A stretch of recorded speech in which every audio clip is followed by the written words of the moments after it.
Viewer discretion advised. This video covers a real and unresolved disappearance involving a minor. The content may include themes of missing persons, emotional distress, and uncertainty. If this subject matter is difficult for you, please consider stepping away or watching with care. If you're in the UK and need support, Samaritans, call 116-123 24/7 free. NHS 111 for urgent mental health advice. If you're outside the UK, please reach out to local services or a trusted support organization in your country. This is Dark Case Files UK, 2 in-depth true crime episodes every month. Real cases, real mysteries. Subscribe and follow to stay informed for your next episode. Let's dive in. On 14th September 2007, Andrew Paul Gosden, a 14-year-old schoolboy from Doncaster, South Yorkshire, disappeared after traveling alone to central London.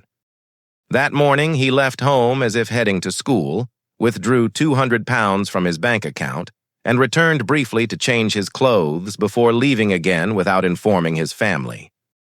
He was last seen on CCTV at King's Cross Station. Despite extensive national appeals, no confirmed sightings have been reported since, and his whereabouts remain unknown. In December 2021, 2 men were arrested on suspicion of kidnap and human trafficking in connection with the case. Both were later eliminated from the inquiry. Gosden's disappearance remains unsolved, and he is still missing until this day. The Gosden family lived in Balby, a suburb of Doncaster, South Yorkshire. Gosden's parents were both committed Anglican Christians but had not baptized their children as they did not want to impose their views on them. Prior to his disappearance, Gosden had not attended church for 18 months.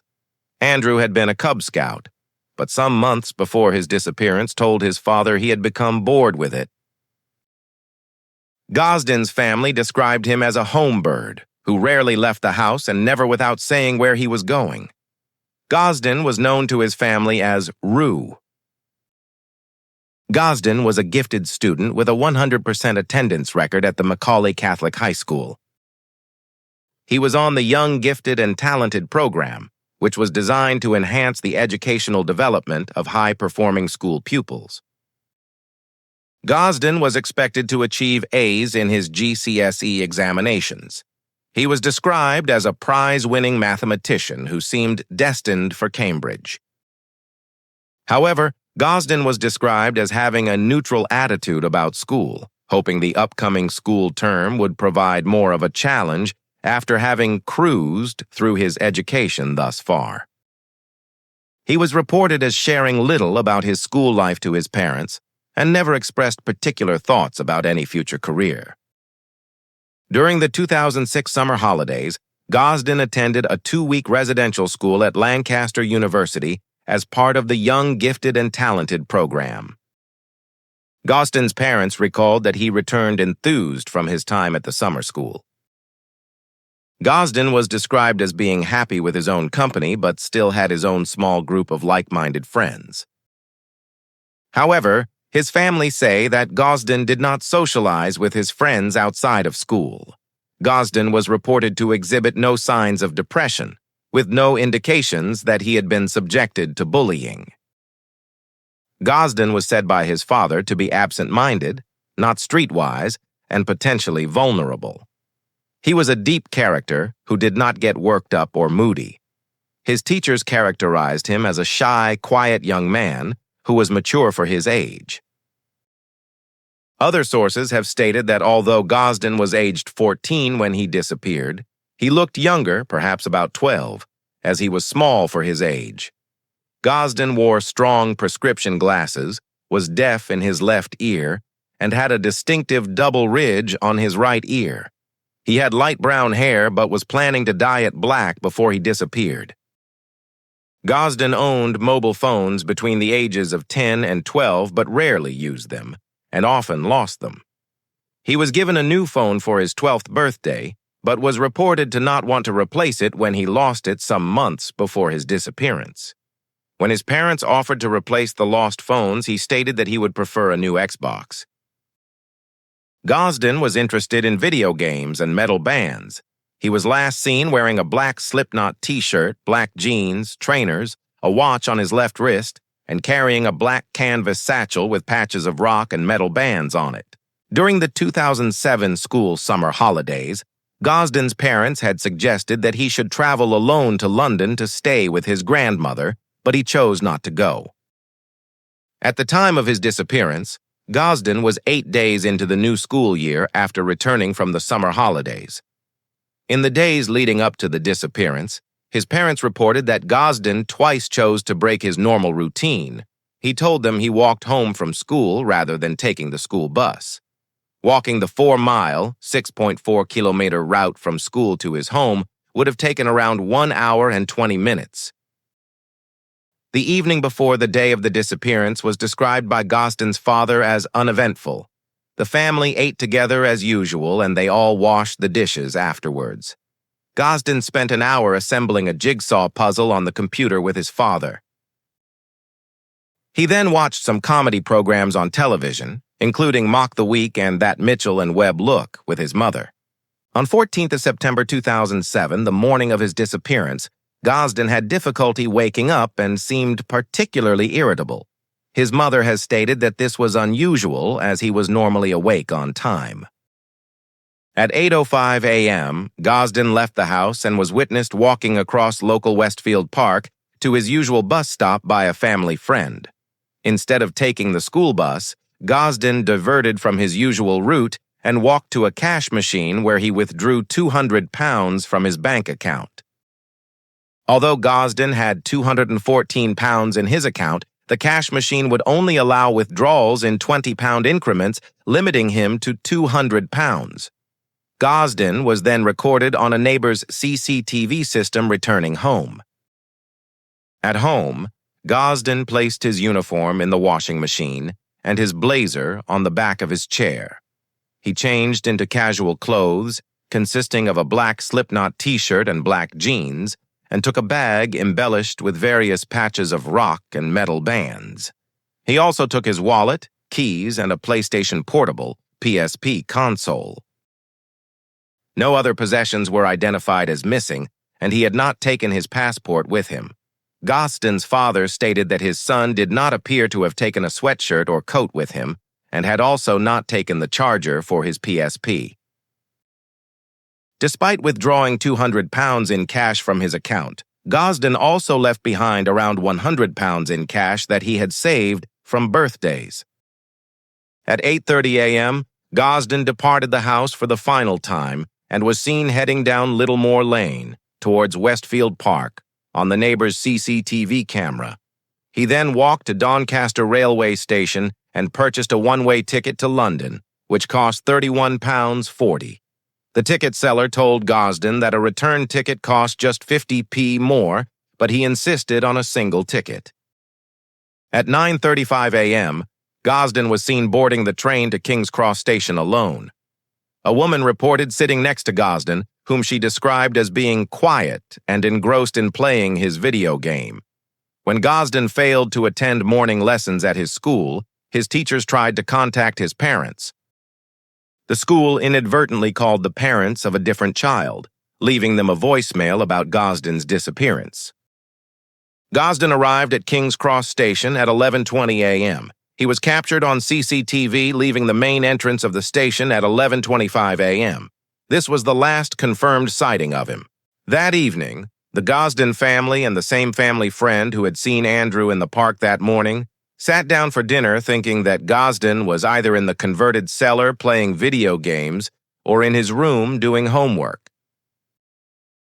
When the family discovered that he was not in the house, they initially thought he could be with a friend or a neighbor and had lost track of time. Gosden's parents telephoned his friends, who informed them that Gosden was not there and had not been at school that day. At around 7 p.m., the police were called. Gosden's sister, Charlotte, stated, "It was just a complete panic. We initially thought something must have happened on the way to school. When we found that he hadn't even been to school, even tried to go to school, that was even more worrying." Charlotte and Gosden's father, Kevin, scouted Gosden's route to school and areas nearby in case he had been involved in an incident, but found nothing. Within 3 hours of discovering Gosden's disappearance, a missing person leaflet was produced for circulation. Gosden's family and friends searched the area until nightfall. That weekend, the police searched the bushes near the Gosden's home in Doncaster, but found nothing. 3 days later, after speaking to the woman who had sold Gosden his train ticket, the police confirmed that he had traveled to London. The ticket seller at Doncaster station remembered Gosden because he had refused a return ticket, despite it only costing 50 pence more than a single. Gosden's father later stated that the purchase of a single ticket, rather than a return, did not seem strange to him, as Gosden knew numerous people in London with whom he could have stayed. Initial searches in London focused on the Chislehurst and Sidcup areas, where the Gosden family had relatives. Days after the disappearance, the family traveled to London and handed out flyers and posters in the vicinity of anywhere they felt Gosden would have had an interest in visiting, especially museums and exhibitions. South Yorkshire Police said it asked British Transport Police to search the CCTV footage within 2 days of Gosden going missing, but the British Transport Police could not pick him out from the crowds. 3 weeks later, CCTV footage at King's Cross was again reviewed by British Transport Police and South Yorkshire Police, who identified Gosden. The CCTV image of Gosden leaving the main concourse at King's Cross was circulated in the media, accompanied by a close-up of his right ear, which has a distinctive double ridge. The family and the police investigated the possibility that Gosden had gone to London to meet someone he had met over the internet. However, there was no evidence for this. Gosden did not use a computer at home. His father stated that Gosden did not have an email address and had not set up an online account on either his Xbox or his PSP. The police took the computers from Gosden's school and Doncaster library, but their digital forensic investigations found no trace of any activity by Gosden. Investigators sent the unique serial number of Gosden's PSP to Sony headquarters, who found that there was no record of an account being set up or communication established on the device. The Sony PSP 1000 had a DNAS authentication system, allowing Sony to see when a PSP had connected to the internet. The only PC in the house was his sister's laptop, which had only been in her possession for 8 weeks. Gosden's sister has stated that he did not seem interested in social media or connecting with other people through the internet, as he just didn't seem social. A year after Gosden's disappearance, the head teacher at Macaulay Catholic High School, Mary Lawrence, traveled to London with staff and pupils and distributed 15,000 leaflets. In September 2017, Mick Neville, retired head of the Metropolitan Police's Central Images Unit, drew comparisons between Gosden's disappearance and that of another gifted math student who disappeared without a trace in London. Alex Slowly was 16 when he disappeared in 2008, less than a year after Gosden. When Slowly disappeared, he was thought to have been on his way to Islington, which is 2 miles from King's Cross. It raises the question on whether there is a serial killer on the prowl. The potential links between these cases need to be recognized, said Neville. After the initial CCTV trail went cold, the investigation moved on to trying to establish why Gosden had decided to go to London. An early theory put forward by the family was that Gosden had decided to go sightseeing. Gosden was known to have enjoyed London and would visit the capital with his family to see his grandparents, aunts, uncles, and family friends who lived there. He also enjoyed visiting London's museums and exhibitions. Travel on buses was free for children at the time of Gosden's disappearance. Gosden's sister traveled to London to hand out CVs when she was 14 to gain work experience. Gosden's father speculated that Andrew may have been doing the same. One event identified by Kevin Gosden as a possible reason for his son to have traveled to London was the 2007 YouTube gathering. However, there is no evidence that Gosden attended this event or had any interest in YouTube. The family also looked into music concerts that Gosden might have gone to London to attend. The night of his disappearance, 30 Seconds to Mars played the Brixton Academy and Sixth played a rescheduled farewell show at the Carling Academy. The venue is within walking distance from King's Cross. The Sixth gig was originally scheduled for 4 p.m. on 7 July and was to be the last show with the original vocalist, making it a unique event. Mick Neville, retired head of the Metropolitan Police's Central Images Unit, believed the Sixth theory was plausible. He appealed for anyone with photos or videos taken at the gig to come forward so that super recognizers could scan the images.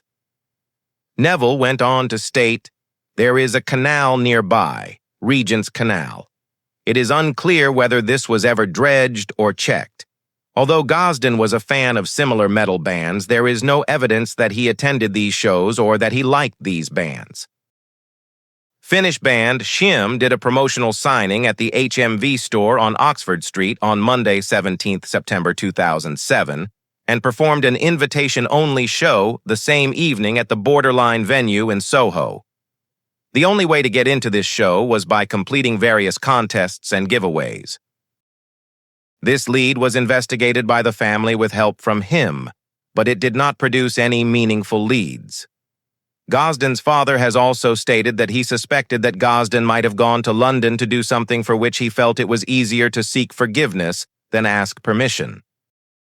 Speaking in 2009, Kevin Gosden speculated on the reason for Andrew's disappearance. Did he decide to do the Reginald Perrin thing and reinvent himself? Or was there something troubling him that he felt he couldn't tell us? In my heart, I still think his disappearance was a spur-of-the-moment thing. If you're enjoying this case file, Dark Case Files UK releases 2 new episodes every month. Remember to subscribe and follow so you don't miss the next file. Let's dive back in. Gosden's family were critical of the police's decision to concentrate on investigating the family rather than requesting CCTV footage beyond King's Cross during the initial stages of the investigation. Kevin Gosden claimed that the police viewed him as a suspect during the initial stages, and they carried out unlawfully recorded interviews aimed at pressuring him into revealing the reason for his son's disappearance, alongside pursuing unhelpful lines of inquiry. Kevin Gosden and the wider family were eventually cleared of any involvement. South Yorkshire Police asked the British Transport Police to search the available CCTV footage within 2 days of Gosden being reported missing. However, the British Transport Police could not locate Gosden in the crowds, so South Yorkshire Police sent an officer to London to assist with the search. After this, Gosden was spotted. Kevin claimed that CCTV footage from buses and the adjacent tube station was not requested by the authorities, and that the reported sightings of Gosden at a Pizza Hut and at Covent Garden were not followed up. An article in The Times written on the first anniversary of Gosden's disappearance reported that, at that time, 122 possible sightings had been reported from all over Britain, including 45 from London and 11 from Brighton. Gosden's father said there were 2 or 3 sightings within the first week of the disappearance that seemed credible, partly because of the way the witnesses claimed Gosden spoke to them. Gosden's family believed the most plausible sighting to be one which placed Gosden at the Pizza Hut on Oxford Street 2.6 miles or a 1 hour's walk away from King's Cross, on the day he went missing. The family claims this lead was never investigated by police.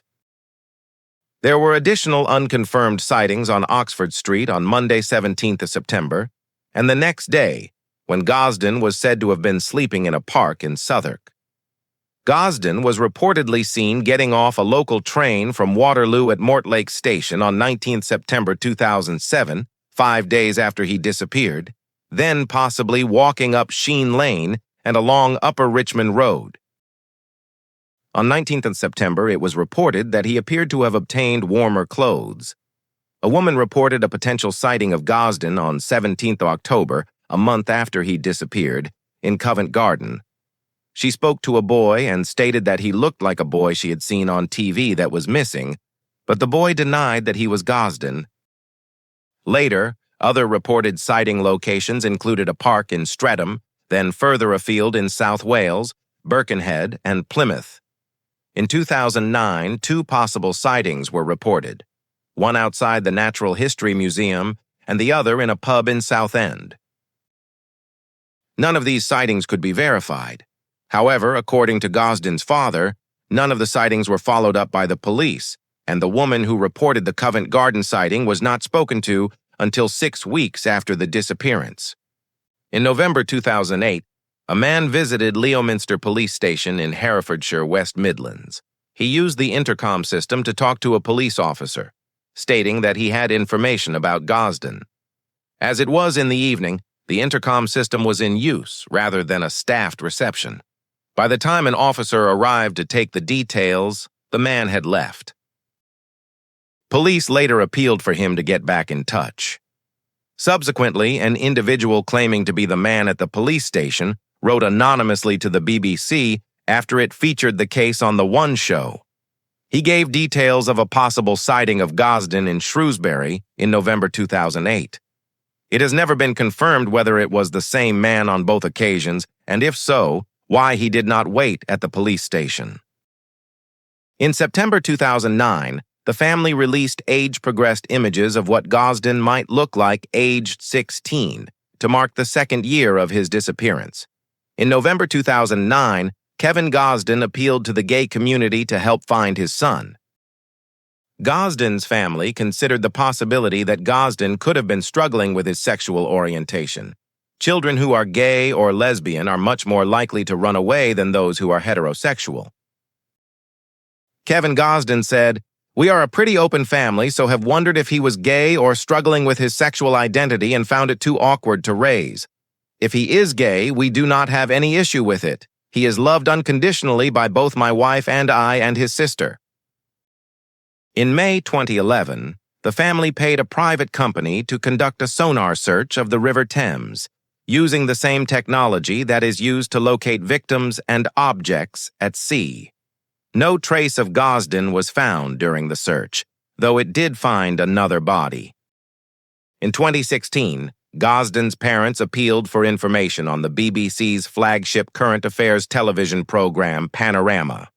The following year, to mark the 10th anniversary of his disappearance, the charity Missing People made Gosden the face of their Find Every Child campaign, with Gosden featuring on billboards and advertisements throughout the UK.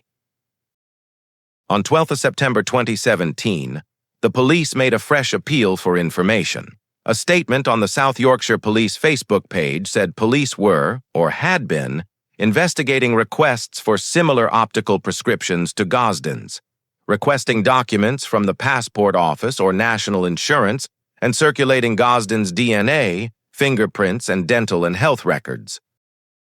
The tone of the statement suggested that the police believed Gosden may be still alive. The police undertake annual checks on John Does in hospital. In June 2018, the Gosden family said that someone had reported an online conversation with a person with the username Andy Rue, who claimed that their boyfriend had left them and they needed £200 to cover rent. When someone offered to send them money, the user claimed they did not have a bank account as they had left home when they were 14. This link was investigated by police, but the person was not identified. In July 2018, to mark Gosden's 25th birthday, 2 updated age progression photographs were released by the family. It was also announced that the band Muse would help publicize the campaign to find Gosden. In October 2019, another age progression image of Gosden was released. The Gosden family have not changed the locks on the house as Gosden was known to have taken his key. Gosden's bank account has not been used since he made the withdrawal on the morning of 14 September 2007. On 11 January 2022, South Yorkshire Police stated that on 8 December 2021, detectives had arrested 2 men, aged 38 and 45, on suspicion of kidnapping and human trafficking. The older man's arrest was also connected with possession of indecent images of children. Both men were released under investigation while inquiries continued and were believed to be the first arrests made in connection to the disappearance. The following day, it was announced that numerous devices had been seized from the men for forensic investigation, which police said could take 6 months to a year to analyze. In a statement, Kevin Gosden thanked the public for their support and said that the family did not have any information other than what had been released to the public. In January 2023, around a year after the announcement of the arrests, South Yorkshire police said that the men remained under investigation and that the subsequent devices were also still under examination. In July 2023, to coincide with media coverage about Andrew for his 30th birthday, South Yorkshire police issued a new statement, including that the arrests were due to an anonymous tip-off they had received. The tip-off had not been disclosed in either of the previous January 2022 or January 2023 statements. Andrew's parents have expressed their enduring pain and uncertainty. Years have passed, yet the hope that Andrew might return remains. The case has also highlighted the vulnerability of teenagers who travel alone and the challenges police face with missing person investigations. Andrew's disappearance is unusual because no warning signs or notes, no belongings, missing CCTV only tracked him until King's Cross experts say cases like this are extremely difficult to solve, especially when there's no clear motive or pattern. Yet, hope remains that new evidence may emerge one day. Andrew Gosden would now be in his 30s. Someone, somewhere, knows what happened to him. And until the truth comes out, this story will remain one of Britain's darkest, unsolved cases.